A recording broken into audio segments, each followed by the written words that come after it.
This podcast is sponsored by nobody. Hey dudes, welcome to Splat from the Past, the only 80s themed horror sci-fi show where things could get totally radical. Now today I will be welcoming Rosanna Locke. She played Eddie Cochran's girlfriend and legendary songwriter Sharon Sheeley in La Bamba, celebrating its 35th anniversary this year. And that was her first and only movie. She had been doing television for about 10 years up to that point as a child actor. She was in Curse of the Black Widow, the TV movie of the week. She guest starred on Knots Landing with Helen Hunt and Wendy Jo Sperber in that episode, and a couple other guests of mine. Dan Shore was in it, and Lorraine Dupree wrote it. She was in the after school special, But It's Not My Fault. She was on a couple episodes of Chips with guests of mine, Tammy Lauren and Keith Coogan. And then she got out of the business after La Bamba, and she ended up in real estate. And I'm going to find out how that happened and what she's been up to these days in the present COVID / post-COVID world. Find out all of that stuff. And I can't wait. Rosanna is a gorgeous woman, and she was very talented. She did a very good job playing Sharon Sheeley just for that brief section of the movie. But I can't wait for this conversation. So here is my interview with Rosanna Locke.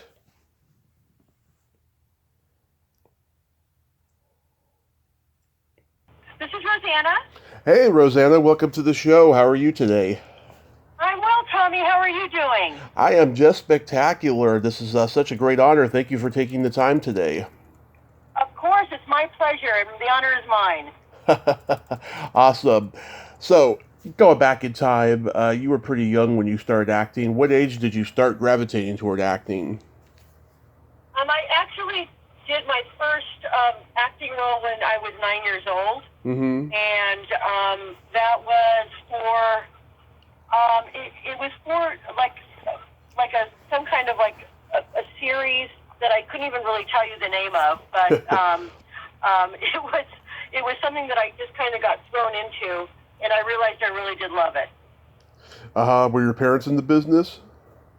My parents were not in the business. As a matter of fact, my parents immigrated here from Italy, and we lived in Studio City, and they had put me in a beauty contest at the age of 7, and I won the title of Little Miss Studio City, and there happened to be an agent there at that time who asked my parents if she could represent me and if I would be interested in acting. And at first my parents said no, but they kind of liked the notoriety of possibly having a little actress perhaps in the family. And so at that point I went on the first 2 interviews I went on, I got the parts, and that's when I started doing some slight acting as a kid. Did you do school plays and community theater? Yes, of course. Absolutely. All of the above. Are you born and raised in L.A.? I was born and raised in Studio City. Nice. And my mother actually lives in the same home that we were born and raised in. She's, God bless her, going to be 91 a couple of months. Yeah. God bless her is right. Yeah, that is so wonderful. That is.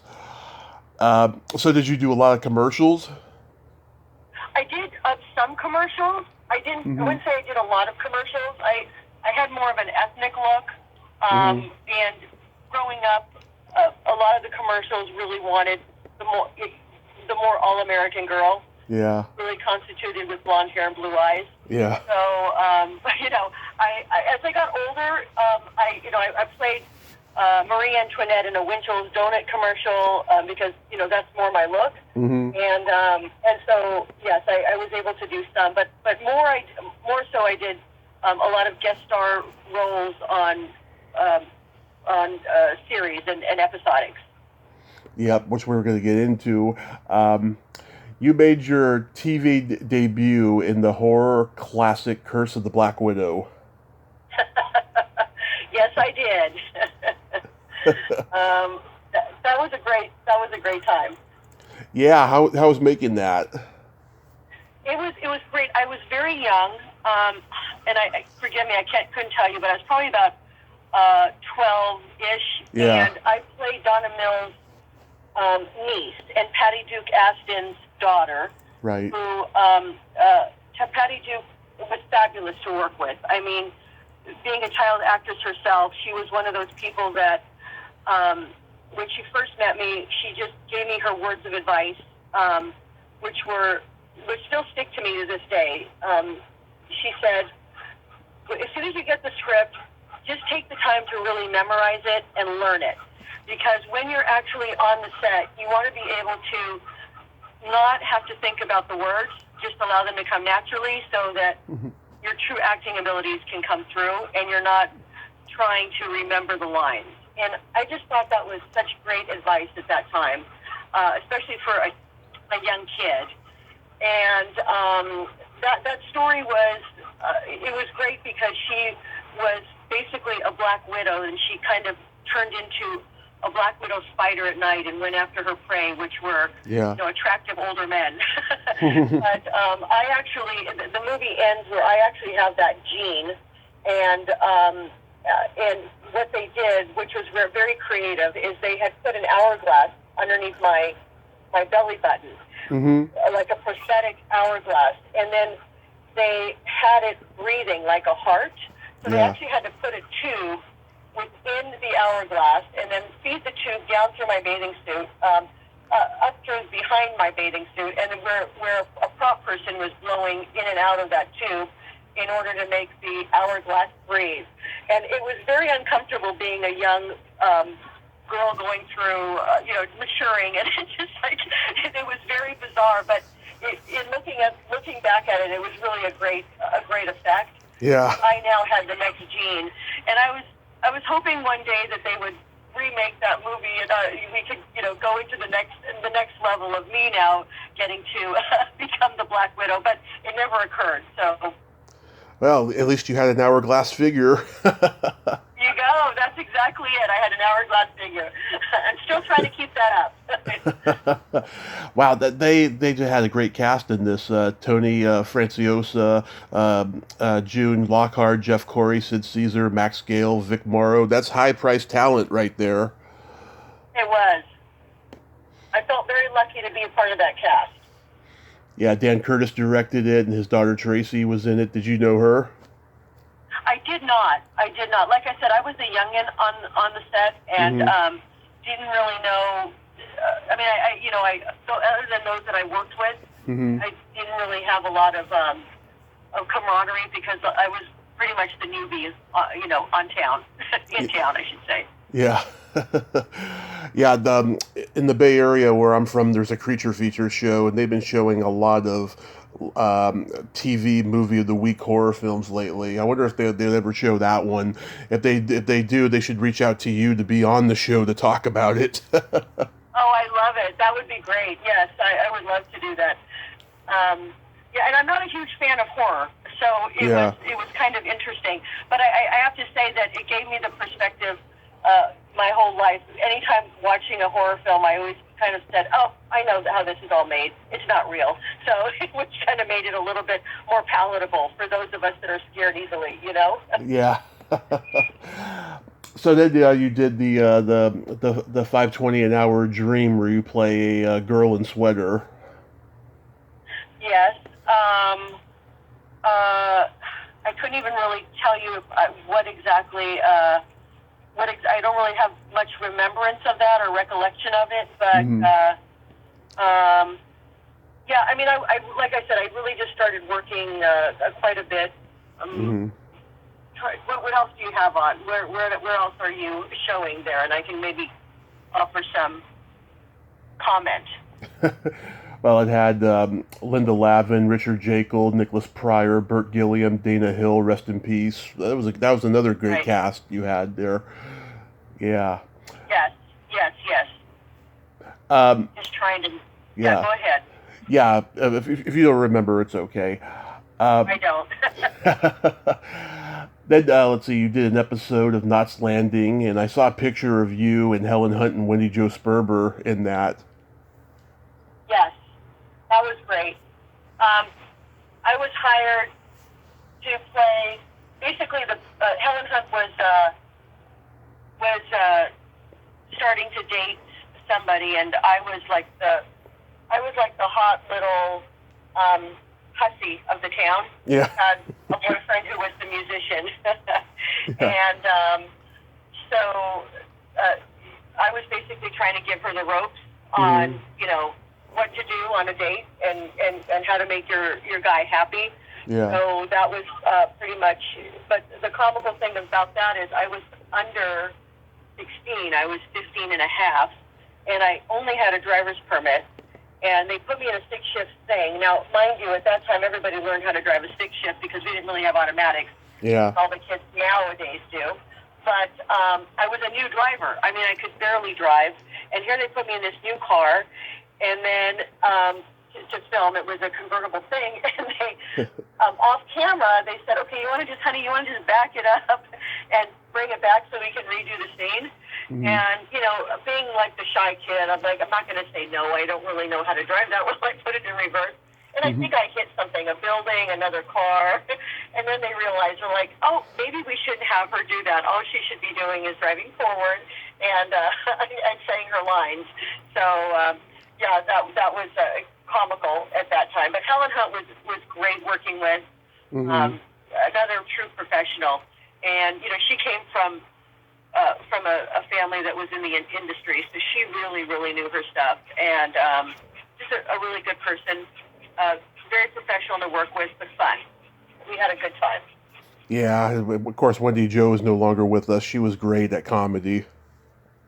Yeah, absolutely. She really was. And I didn't have a relationship with her as much as I would say with Helen. But again, just nice, just good people to work with. And it always just makes such a difference. Yeah, I actually interviewed the woman who wrote this episode, Lorraine Dupree.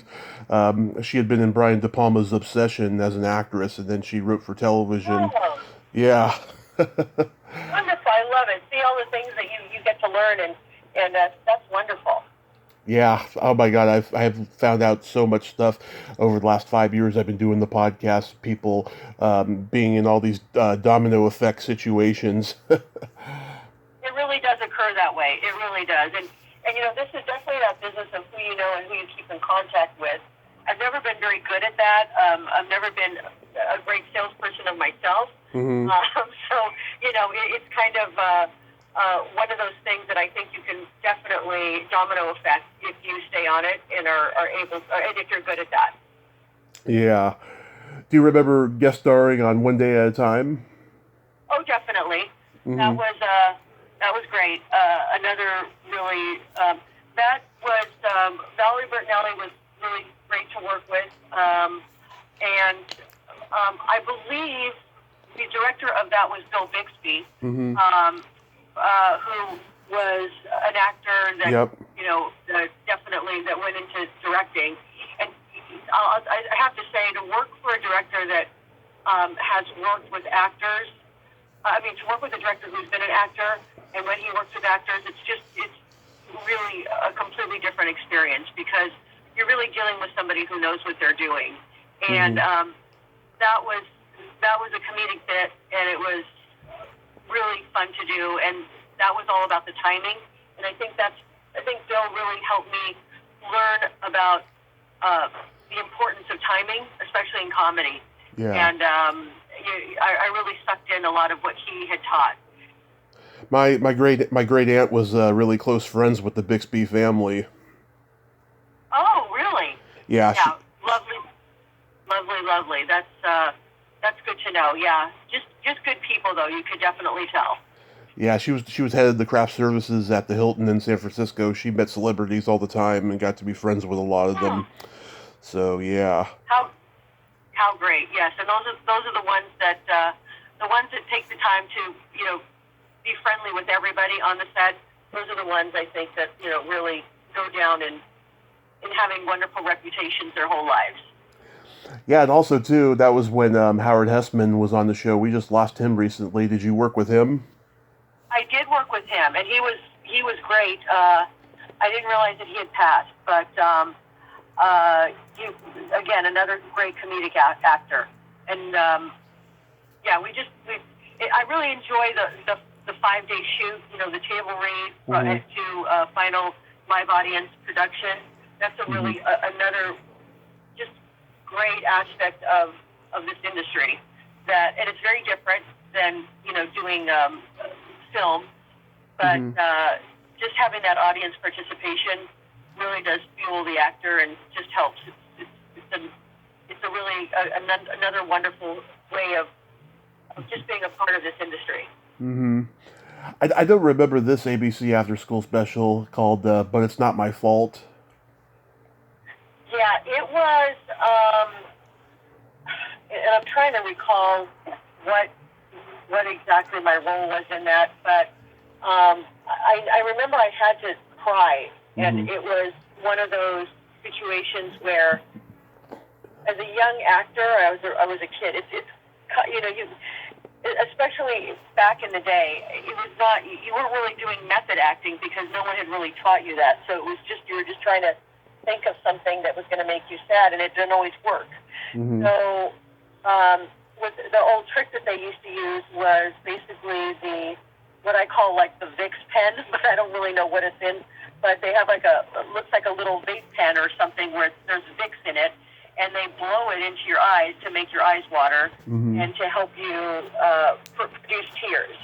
And but I kind of got schooled when I was at UCLA by one of my professors who could tell that I was one of these actors that basically used some of the old tricks in the hat and I wasn't really doing my work in getting to where I needed to be. And I thought I was, this really great actress because I was getting hired all the time and I was working all the time, which really meant nothing. And she kind of put me in my place, and she's the one, her name was Delia Salvi, and she just was one of these fabulous, called you out on your shit and, just put you in your place. Like, you put in your work and you will see. And then, and that was the beginning of my real yearning and knowledge for the craft of being an actor. And because like I said, if you get thrown into it as a kid, you don't really know what you're supposed to do. But as you get older, you start realizing that there's truly a craft, and this is, to be truly great and awesome, you really need to put your work in, and you need to go deep. And that's a psychological thing, which a lot of people, the great actors of today all go deep. And the ones that aren't so great maybe don't. And you can see the difference. Yeah, absolutely. Billy Warlock was coming off of Halloween 2. What was he like? I do not remember. I don't have a recollection of that too much, so I can't really comment on that one. Okay. Yeah. You did 2 episodes of Chips. What was that like? That was great. We really thought we were going to have a series out of it. It was called the Brat Patrol. Yeah. And it was really a great concept because it was basically them taking in a bunch of teenagers and putting them on the police force and allowing them to do some minor police things. And this was the beginning of the diversity. Them really trying to have a diverse cast. So we had. I actually played a Hispanic girl. I'm 100% Italian. Yeah. But I was cast as a Hispanic girl in that, and she was a tough ass. That kind of basically wore her army gear, and she's the one that basically was going to change the world by herself. And we had a heavy kid, and I can't remember his name, but he was a great actor as well, and just wanted to just have a part of just, we're all basically just doing the right thing. And they did 2 episodes with us, and they were going to pick it up as a series, as a spin-off, but then Eric Estrada at that point refused to renew his contract because of, I think it was a money issue. Yeah. So unfortunately it got canned. But that would have been a fun project, and it was really a lot of fun working on. Yeah, a couple of guests of mine were in that, Keith Coogan and Tammy Lauren. Oh yeah, sure, absolutely. Well, I haven't spoken to them probably since, but I do remember them. I'm connected with Tammy and Keith on Facebook, and Tammy's become a good friend of mine. We have a similar body sense of humor, and we talk every once in a while. Oh, I love that. That's great. Yeah, and it's funny. It was called the Brat Patrol because there was a TV movie for Disney called the Brat Patrol a couple years later, but it was a military thing, not a police thing. Right, right. No, I think the concept was really great, and it, especially at the time frame, it really would have done well. But again, you get a little, everyone gets a little political, and Eric was great to work with. I mean, I really enjoyed working with him, and but I understand. Sometimes you just have to stand up for what he felt was right at the time, and hence we weren't really allowed to move forward on it. So, but sometimes things just happen for a reason. So I understand that. Yeah, Larry Wilcox was gone by that point. Yes, Larry happened to be sick during a lot of the shootings for that. I don't remember if he had surgery on something, or if he got really ill. But I didn't have too much of a relationship with Larry as I did with Eric. Most of don't forget, Eric was Hispanic and I'm the Hispanic female. Yeah. And I had a lot of scenes with him, where I was just basically trying to give him shit, and he's just returning it, basically kind of giggling, going, "Oh my gosh, this kid's like my little sister, she's all spunky." And so that was, so that was fun. It was fun with Eric. Nice. Tell me about the Best of Times. The Best of Times is another pilot I did, and I'm sure your listeners know what a pilot is. It's the beginning of the first of a series that gets to get tested and see if the networks want to actually make it. That was a I think, I want to say that Bill Bixby also directed that. I was working a lot at that time, and I couldn't get into I got into the original audition. They wanted me back. It was down to 3 people, and then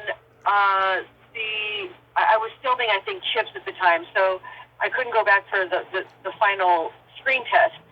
So I figured it was gone, but they didn't like the 3 girls that were screen testing. They really felt like I was right for this. And the Best of Times was basically like kind of the next level of like a Happy Days kind of spinoff. Yeah. So I would have been like the Joni character, but the sexy Joni character, the sexy younger sister who flirts with all of her brother's friends. So I think what got me this role, or what made them really want me to be in it, was when the older brother, one of his friends, comes over and knocks on the door. The sister, which was me, answered the door in a robe, and her hair is wet. So they kind of, for the screen test, had us in a robe with our hair wrapped up in a towel. So, of course, when I answered the door, the brother's like kind of, looking at me, and he says something like, is whatever the character's name is E.O. And I basically take the towel off my head and I just flip my hair over basically in his face, like drying it, and say, "I'm not really sure. I'll have to go look." Or, if they like sultry. And I think the director loved that, and I think the producers all liked that. And hence I secured the role. And that was Arlene Golonka, I believe, played the mother, and you may have the cast on that. I'm trying to remember who. Yeah, I've talked to 3 people from the pilot: Krista Erickson, Bob Romanis, and Chris Nash. Yes. And Krista's hysterical. I mean, she was really fabulous to work with on that. Yeah, she's got that little voice. She's really funny. Yeah. Yeah, she's a great character, and I really enjoyed. I was really hoping that we would get picked up, And unfortunately, I don't really remember why it didn't get picked up, but it did not. So again, one more one more along the lines there. Yeah, it said that it was going to be a replacement for Square Pegs. Yes, and I'm not. Unfortunately, as actors, we don't really know what the politics are. Yeah. Go on behind the scenes, or what goes on with the producers or the agents, for that matter. Mm-hmm. Really do had a lot of control, especially at that time, and the networks. So we were basically at the mercy of that, and unfortunately, like I said, it did not get picked up. But it was really a fun time working on that. Yeah, and Rob Garrison, who passed, was in it. I didn't get to interview him, but he was interested in doing it, but I never got to, unfortunately. Was T.J. Hooker a fun experience? That was great. Heather Locklear, really fabulous to work with. Just a really good person, and she was just starting to date. Is it Tommy Lee? Tommy Lee at that time. And so he would come on the set and visit her. So that was kind of fun and interesting. But a cute story about Heather was, obviously she had notoriety, and if she left the studio at all, she would get just mobbed and whatever. And they didn't really allow her to. Like, at that time, you basically had to stay on studio grounds. Mm-hmm. So I think I was maybe 18. So I would drive onto the set, and her and I, like I said, we were pretty tight. We really had a good time together. And she said, "Rosanna, I really, really want a hot dog." I said, "Okay, well, I'm sure craft services." No. Let's go. And I can't remember. I don't know where the hot dog place is that she wanted offset. Yeah. I remember, like, she threw on a hat, like a baseball hat, some glasses, jumped in the passenger seat of my car. I think I had, like, a Datsun at that time. Mm-hmm. And, we off the set and went and had hot dogs. And then I brought her back on, and she was completely incognito, but she just thought that was the best thing. And she was just friendly and everybody, and I just remember her having that kindness to everybody on the set. It didn't matter if it was the grip or who it was. She just was really it had no pretensions whatsoever, and I just love that about her. She was just really a good, down to earth person. Yeah, I've heard nothing but good things about her. Let's see, Linda Carroll was in that episode. Do you remember her? I do not. But so like I said, oftentimes your cast is with you, but you're filming on different days, and so you have no connection with them. Yeah, I've interviewed her. She was like 15 at the time, and she was like dating a mob guy, and that's how she got into being in films and television and stuff. Oh, interesting. I love it. Well, yeah, they had some play at that point, definitely. It's who you owe, right? Yeah. So, how do you get cast as Sharon Sheeley in La Bamba? So, I had gotten out of acting for a little bit. I was pursuing real estate because I got my degree from UCLA when I was 19. I was very young, so I basically did my undergrad in like 2.5 years. Mm-hmm. So, and then I started working with my ex-husband in clothing, and I started just designing clothing and manufacturing clothing. But I really had this like yearning and longing to still be in it. Mm-hmm. So basically at that time, I didn't really have an agent, but I did have a manager that was not a great manager, that I just figured if I needed to do anything, I could have him help negotiate contracts. Mm-hmm. And we didn't have the internet at that time, so they would used to have these casting sheets that they would send out that you could buy. They didn't send out, but you could buy or have a subscription to see where there were calls. And I decided that I was going to maybe just try and go on a couple of calls here and there. So sure enough, I saw this call for La Bamba, and they were looking for, and they didn't have a working title name. It was just, the Bamba was not the name, but it was the story of Richie Valens, and they were looking for my age to be one of the leads, the Rosie Morales character in La Bamba. And so I sent in my picture and my resume, and they called me in for an audition.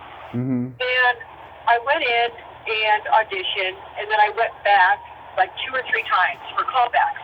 Yeah. And I really, really want. I didn't really know that it would be this big film. It sounded almost like it was going to be a B movie or even a C movie because it was a story of Richie Valens. I had no idea who was connected with it. Yeah. Taylor Hackford was connected with it, or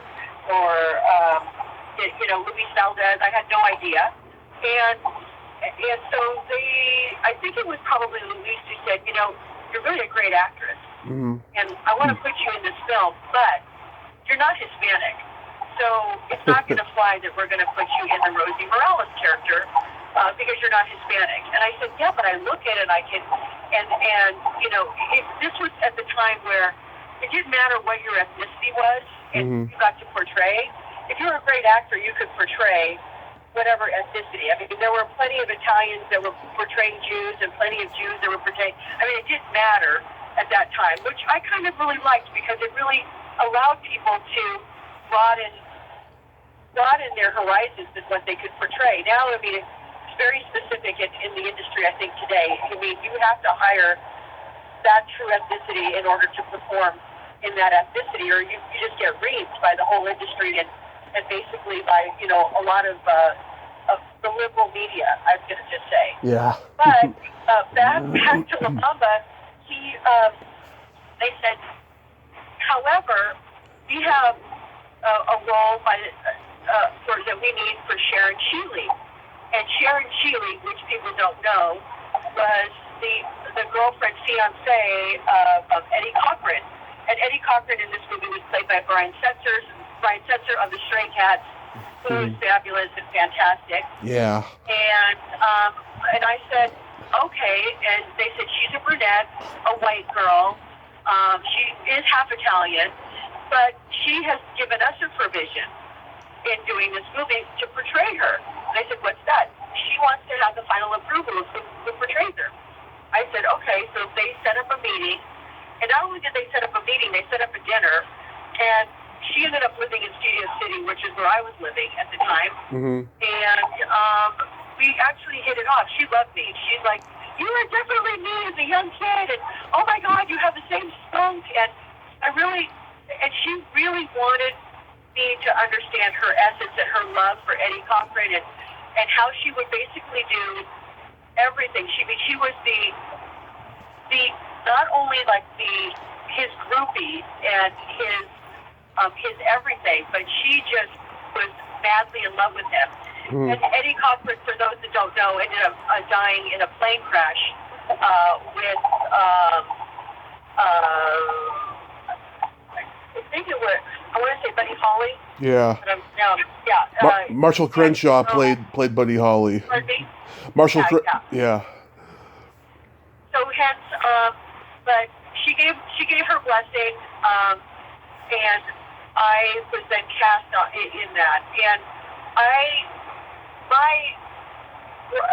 Lou was amazing to work with, a total sweetheart. Yeah. When they first named the movie La Bamba, I'm like, that's a ridiculous name. Why are they doing that? They are not going to get, they're only going to get Hispanic viewers. They are not going to get the American viewers, and it's going to be an amazing film. Boy, was I wrong. I had no concept because it was the right name for it, and it was definitely, fabulous. I actually was lucky enough to work with Taylor Hackford, who actually directed most of my scenes, even though the director on is Louise. Yeah. Taylor was very, very much in it as a director, and he was fantastic. And I remember learning from him. I was doing a scene, and I had stopped for some reason because I couldn't tell you what it was. Somebody forgot a line, or something happened, and you know, when they cut finally, Taylor just looked at me and he goes, "That was fantastic. No. Never stop. Just keep going until you hear cut." Because there was probably something that was organic that was going on in the scene. Mm-hmm. They liked that they ended up probably using that I didn't know as an actor, but because it continued flowing, I just actually stopped. And so he taught me something. And you know, it's interesting how you learn these great little bits from different people that you work for in any industry, actually. You know, and if you keep that in your repertoire, you can always pull upon it later on. And you know, I think that's what true actors that have, you know, really been cultivated use under everyday performances. Yeah, back in those days, if a biopic was made, it was usually on television. It was very rare that a biopic would be theatrical. And now, of course, I mean, so many biopics are theatrical, but it was so rare then. And this movie just it captured a lot of people's hearts. It really did, and you know, like I said, I was surprised at them casting Lou, because I'm like, you know, Lou does not. I mean, Isai totally perfect, you know, Yeah. to me. But like Lou was like this kind of, you know, just there was something about his look, and you know, in reading afterwards, why Louise chose him, it really made sense because Richie Valens just really had that kind of innocence, that white boy-y kind of slightly Hispanic, and I mean Lou just captured it beautifully and perfectly. And Isai, of course, he's one of my favorite actors out there. I mean, he's brilliant. He's you know, he was really fabulous in his portrayal of. And you could watch him completely transform. You know, sweet, well, you know, well-spoken, you know, almost white bready as a person, and then just going into his character just became this, you know, raunchy, you know, bad boy. Yeah. That every girl wants to be with, you know. Yeah. that way about him.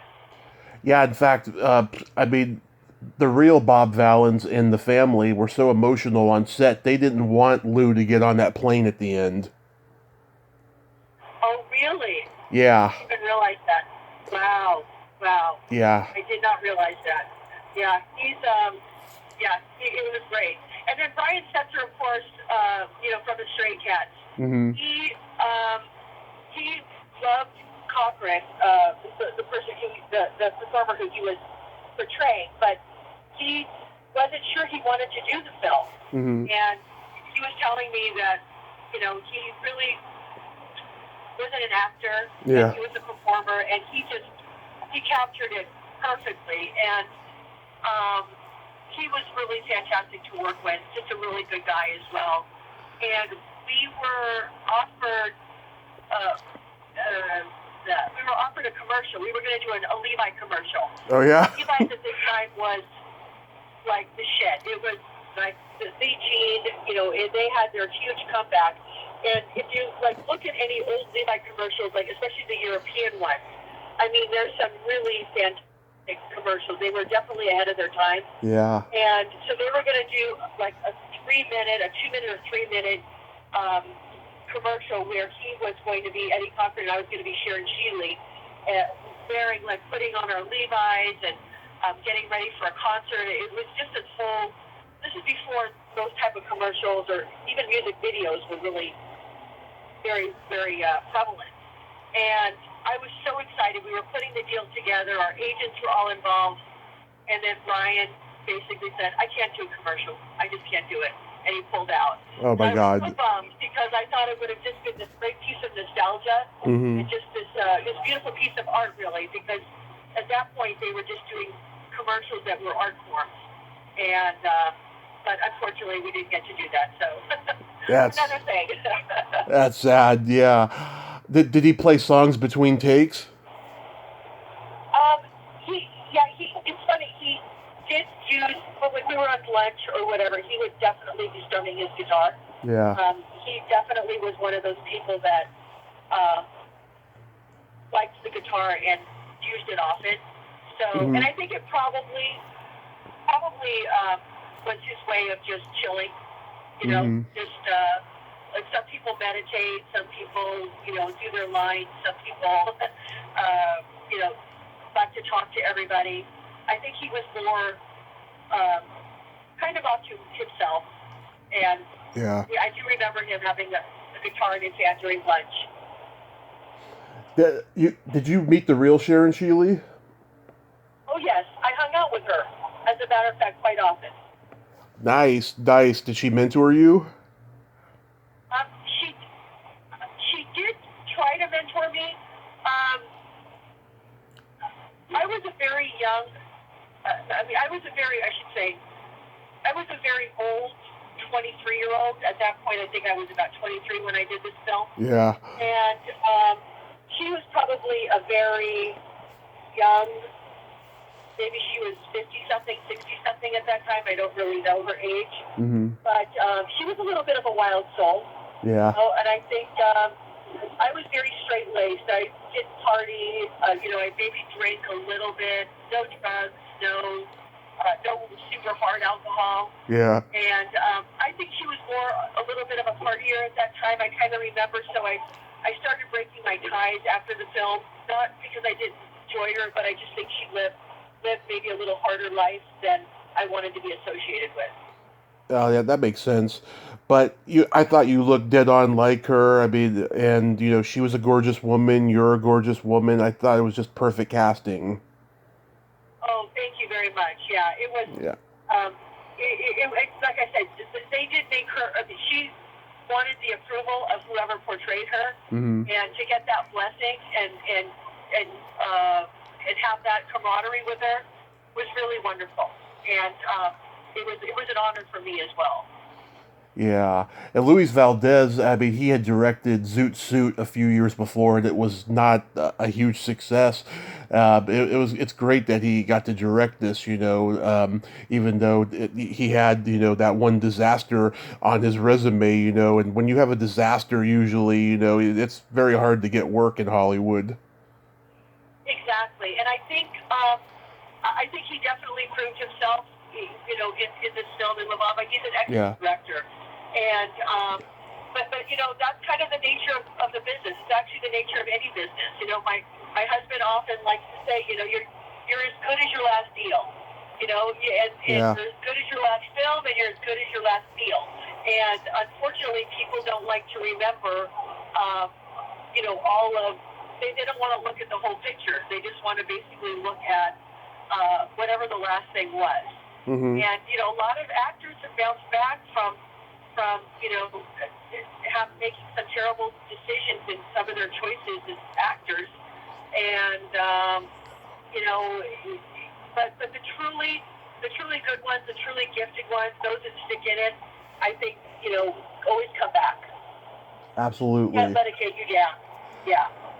Los Lobos version of La Bamba was a #1 smash. I remember seeing the video all the time on MTV, and I was only 4 at the time, and I just would dance to it. I just loved it.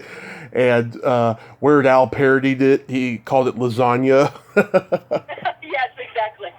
Lasagna. Oh yeah, I remember that one. Yeah. He played it on the accordion. So after that movie, so you just decided to stick with real estate? Yeah, I think that I do. I was doing very well in real estate, and I really wanted to make money. Like for me, I financially, I decided that I really wanted to be financially sound because I wanted to have a family and children, and so it just seemed like it was an easier means. Also, the industry was changing a lot. It was becoming more digital, and it wasn't as traditional where you could actually go in and interview. You'd have to send in your reel, or at that point it was called reel, or your tape, and I just wasn't. I felt like I needed to be into the next phase of life. However, when I would say about 15 years ago, I kind of decided that I wanted to start enjoying the craft of acting again. I really, I decided that I just needed to, for my own being, I just needed to start acting a bit again. So I'm having a blank right now. What her? I ended up enrolling in a school. Not quite. It's Halle Berry was the famous person who actually put the school on the map. But it's Santa Monica. I think her name is Joanne, and I'm sorry I'm having a blank. But an amazing school where the method acting is really, really. Are you talking about Joanne Barron? Joanne Barron, thank you. Sorry, Yeah. I'm having a blank. Joanne Barron, and really a fabulous school. For any actors out there that really, really want to learn how to do it the right way, it was really fantastic. I think I really flourished there because I was an older student. Mm-hmm. I was in my early 40s, and I had a lot to pull from. And when you have a lot to pull from, you're able to pull from it, you basically can get to those places and transform it into the lines and into the material. Mm-hmm. I think there's a lot of great young actors, but when you watch them grow and you watch them, over their careers, 20, 30, 40 years, watch their young stuff and then watch their older stuff, it's because we can pull from this life source and this knowledge and wisdom that we have, and experience. Life experience gives an actor so much more to work with. And a lot of people forget that. And so it was kind of like my therapy, and it really helped me move into a whole nother phase in my life, where I just realized that I could be really great and start it up again if I wanted, or, but I felt like I really had the means, and I felt like I had mastered something. And it wasn't until I think I enrolled there that I felt that about my abilities as an actor.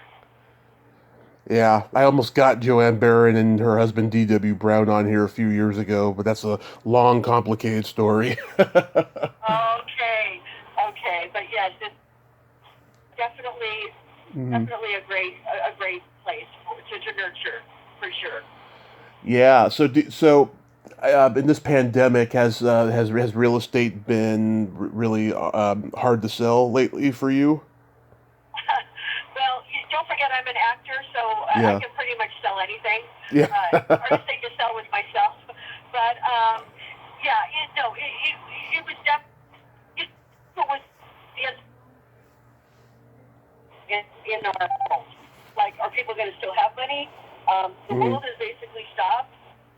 Money is not really being exchanged right now, other than in Costco and in your basic necessity stores. So, but my husband and I were lucky enough. We got to spend some time in Sedona, where we have a home, and we just did nothing. The phones didn't ring. The chill factor was so fabulous to be able to just be in your own. And our world is so fast-paced that we just don't really get that. And I think it was a beautiful awakening for a lot of us to just realize this is what it's like to just be still. Mm-hmm. Just really know and enjoy life. So I'm always an optimist with everything. Mm-hmm. So I knew that the universe would take care of everybody and itself, which it has, and which time has proven. Yeah.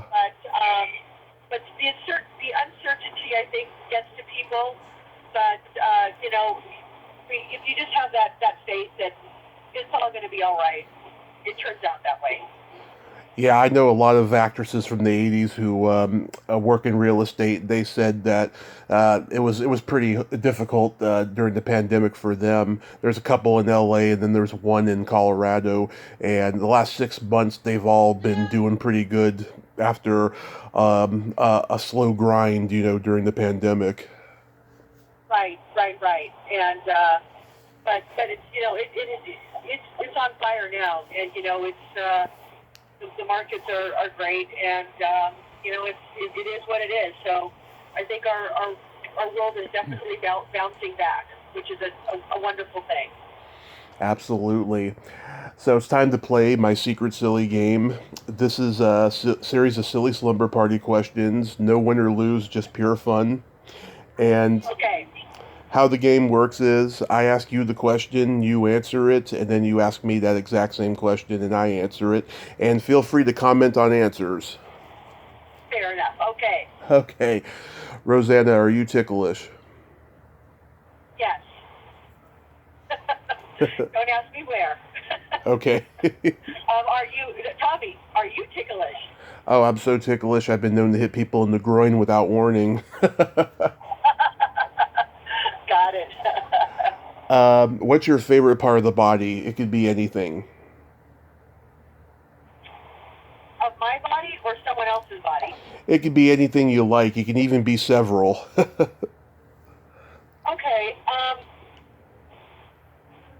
I am going to say the nose. And I know that's a strange answer, and I'll tell you why I said it. Twofold. One, obviously, it allows us to breathe. Right. And I think breath is such an important part of life that people oftentimes seem to forget. Breathing in and breathing out can help calm us, and it can help, or it can make us anxious, just depending on. But when I was a teenager, we used to have teen magazines, and they were doing a best face contest. Right. And where you would send in a picture of yourself, and there were five categories: best eyes, hair, mouth, nose, and maybe chin or skin or something. And so my sister is like saying, well, everyone always says you have such beautiful eyes. Let's do eyes. I go, Joanna, no, we're not going to do eyes because everybody's going to do eyes. Who do you think, now this is a 15-year-old or a 16-year-old talking, right? Yeah. Like, who's going to send in a picture of their nose and say they've got the best nose? Nobody thinks they have a great nose. Yeah. So we sent in for nose, and the prizes were like amazing, like luggage and money and all kinds of great. Like we had a care package because I won. I'm sure I was actually the only person who sent in for best nose. Yeah. But I was Teen Magazine's best nose. My picture was in Teen Magazine for best nose, and I got a bunch of shit. So it was basically using my brain, which is really my other favorite part. But that kind of made me giggle when you said nose. And Tommy, what's your favorite part of the body? Well, this is even stranger than that. I love the belly button. Your belly button? Yes. And why is it your belly button? When I was 6 years old, I had a girlfriend, and she had a cute little Audi, and we drifted apart by the time we got to junior high, and she's always been kind of the girl that got away. I tried to get in touch with her years ago, but she's all fucked up on drugs, unfortunately. But every time I see a belly button, I think of her. Well, then you must be thinking about her a lot, because what the kids are wearing these days, Yeah. that's it. I'm like, can you just put the belly button away right now? We don't need to see it in church, you know? Oh. But, That is so disrespectful that they do that. It really is, you know. And I'm not, I was raised Catholic. I'm not religious by any means. But still, it's just like, show a little respect, you know. I'm with you. Well, and I think, as I tell I have three daughters, and as I tell them, there's a place for everything. You know, that's an absolutely adorable outfit. Like if we're going to the beach, but like it's not an adorable outfit if we're going to like dinner at a nice restaurant. It's a little too, I still try and be respectful, and just there's a place and a time for everything. So that's my comment as a Italian mom. It's okay. My mom's Italian too, so I get it. Oh, there you go. You got it. You know it. Exactly. What color are your toenails painted? Oh, do you want to guess? Pink. No? Red. They are. Well, I only do red in February and in December, Valentine's Day and Christmas. And my husband really doesn't like super painted nails or toes.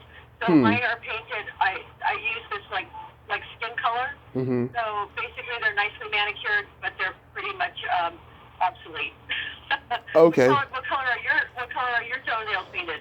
Right now they're not painted, but last time they were lavender with sparkles. I like to go very elaborate. Okay, question for you. Did Uh, you paint them yourself? Do you have a child that painted them? Or is this just your thing? No, I paint them myself. I used to get them done professionally, but just the prices have skyrocketed in like over a decade, so I don't really get them done professionally anymore. And plus, I remember one person I went to gave me fungus, and I had to have an operation on my big toe. So, Oh no, y- that's not funny. Oh my God, so sorry. yeah, Yeah. I'll, I think I would do them myself from that point on. Yes, I don't blame you on that one. maybe Purple some. with sparkles, I like that. Yeah, and maybe someday I'll be open-minded enough to go back to a salon. In fact, my mom wants me to, but right now I just don't want to because that's so expensive. What would you say is your best personality trait?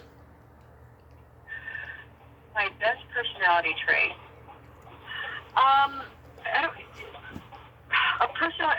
I'm just gonna say that I really, I really try and treat people the way I like to be treated. So I really try and take into consideration other people in everything I do. And I think it comes through. I think people realize that about me. I agree. You are very congenial and you're just very personable and friendly. I like you a lot, Rosanna.